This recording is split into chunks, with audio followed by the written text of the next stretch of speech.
ধর্মের পথে হাঁটলে সবচেয়ে কঠিন যে পরীক্ষা আসে তার নাম ধৈর্য। অন্যায়ের বিরুদ্ধে দাঁড়ানোর পর সবকিছু সঙ্গে সঙ্গে বদলে যায় না, বরং অনেক সময় পরিস্থিতি আরো কঠিন হয়। সে ভেবেছিল সত্যের পক্ষে দাঁড়ালে সমর্থন আসবে, ন্যায় জয়ী হবে, কিন্তু বাস্তব আলাদা। দিনের পর দিন কেটে যায়, কিছুই বদলায় না, উল্টো কটু কথা বাড়ে, একাকিত্ব গভীর হয়। এই সময়েই মন প্রশ্ন তোলে, আমি কি ভুল করলাম? এত কষ্ট কেন? ঠিক তখনই তার মনে পড়ে শাস্ত্রের সেই নিঃশব্দ শিক্ষা।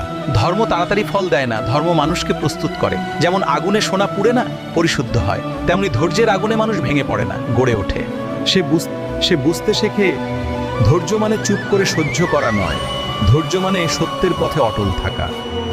কিন্তু তার ভিতরে এক অদ্ভুত শক্তি জন্মায়, কারণ সে জানে ঈশ্বর সব দেখছেন। যেদিন ফল আসে সেদিন আর চিৎকার করতে হয় না, ধৈর্য নিজেই সাক্ষ্য দেয়।